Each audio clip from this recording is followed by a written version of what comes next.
making on the Build Back Better agenda here at home. I just got off the telephone with the leaders in the House. Today, the House of Representatives has taken a significant step toward making a historic investment that's going to transform America, cut taxes for working families, and position the American economy for long-term growth. When I became president, it was clear that we had to confront an immediate economic crisis, the most significant recession we've had since the Depression, or at least since Johnson. But that wasn't going to be enough.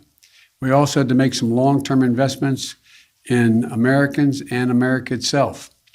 The first thing we did was to write and pass the American Rescue Plan, and it's working.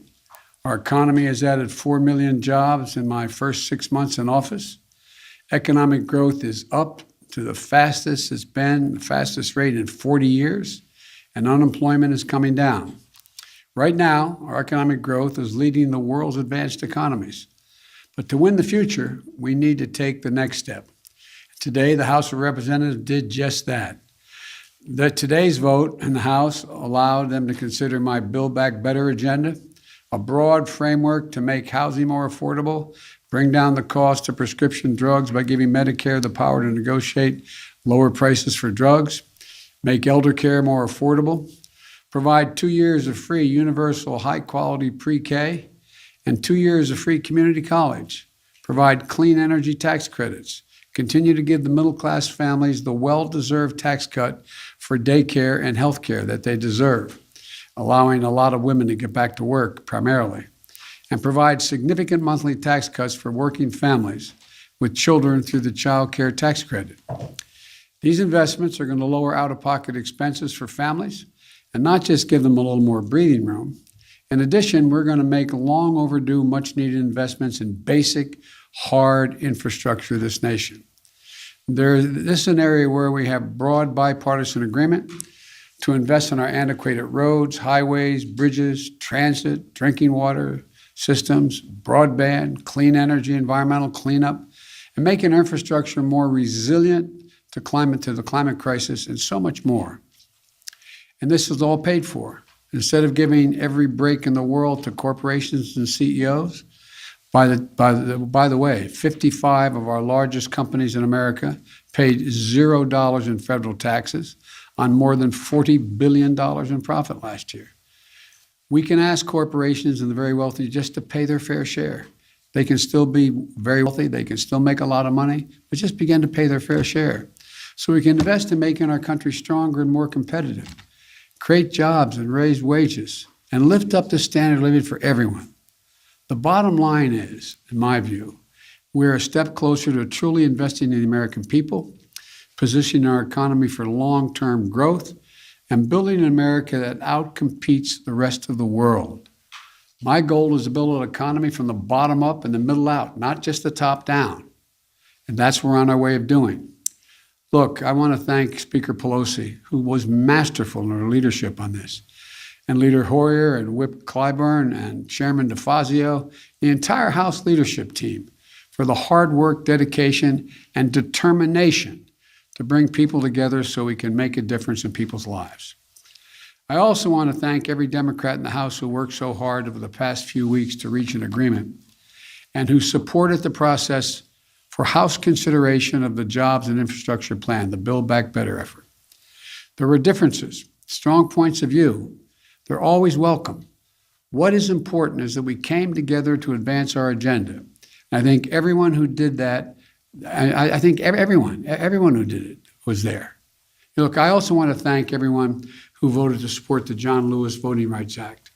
You know, advancing, it's an act to restore and expand voting protections, to prevent voter suppression, and to secure the most sacred of American rights, the right to vote freely, the right to vote fairly, and the right to have your vote counted.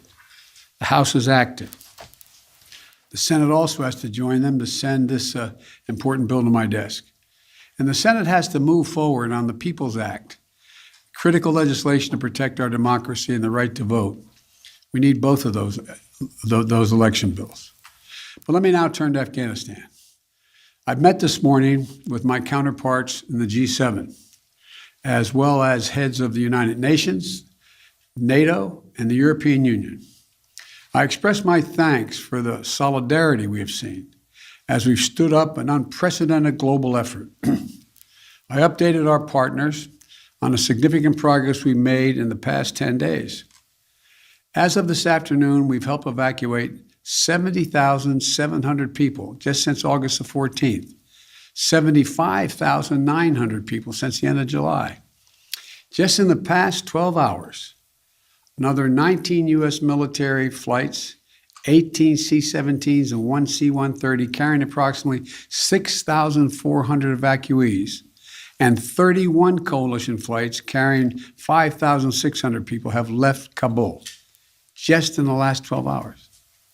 A total of 50 more flights, 12,000 more people since I updated you this morning. These numbers are a testament to the efforts of our brave service women and men, to our diplomats on the ground in Kabul, and to our allies still standing with us. And we had a productive discussion. There was strong agreement among the leaders about the evacuation mission underway, as well as the need to coordinate our approach to Afghanistan as we move forward. First, on evacuation, we agreed that we will continue to our close cooperation to get people out as efficiently and safely as possible. We are currently on a pace to finish by August the 31st. The sooner we can finish, the better.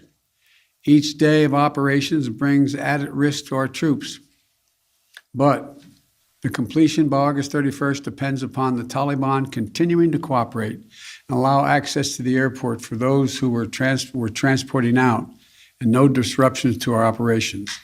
In addition, I've asked the Pentagon and the State Department for contingency plans to adjust the timetable should that become necessary. I'm determined to ensure that we complete our mission, this mission. I'm also mindful of the increasing risks that I've been briefed on, and the need to factor those risks in. They're real and significant challenges that we also have to take into consideration. The longer we stay, starting with the acute and growing risk of an attack by a terrorist group known as ISIS-K, an ISIS affiliate in Afghanistan, which is a sworn enemy of the Taliban as well.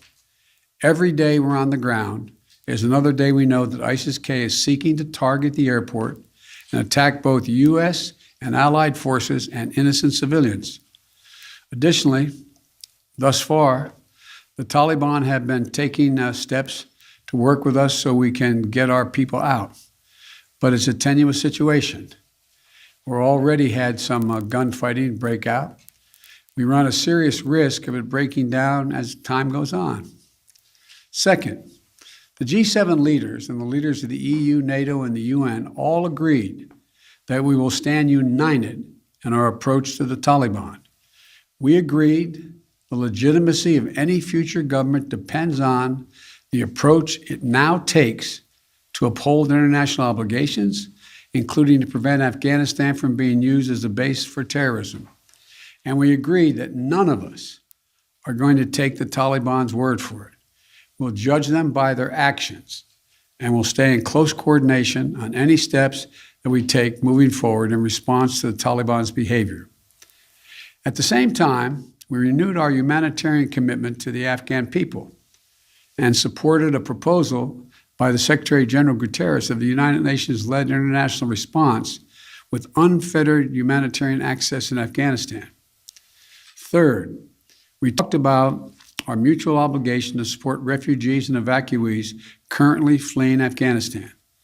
The United States will be a leader in these efforts, and will look to the international community and to our partners to do the same. We're already seeing our allies' commitment. They're bringing to their countries the Afghans who served alongside their forces as translators or in their embassies, just as we're bringing to the United States those Afghans who worked alongside our forces and diplomats. We're continuing that effort. We're conducting thorough security screening in the intermediate stops they're making for anyone who is not a U.S. citizen or a lawful permanent resident of the United States. Anyone arriving in the United States will have undergone a background check. And and we must all work together to resettle thousands of Afghans who ultimately qualify for refugee status. The United States will do our part, and we are already working closely with refugee organizations to rebuild a system that was purposely destroyed by my predecessor.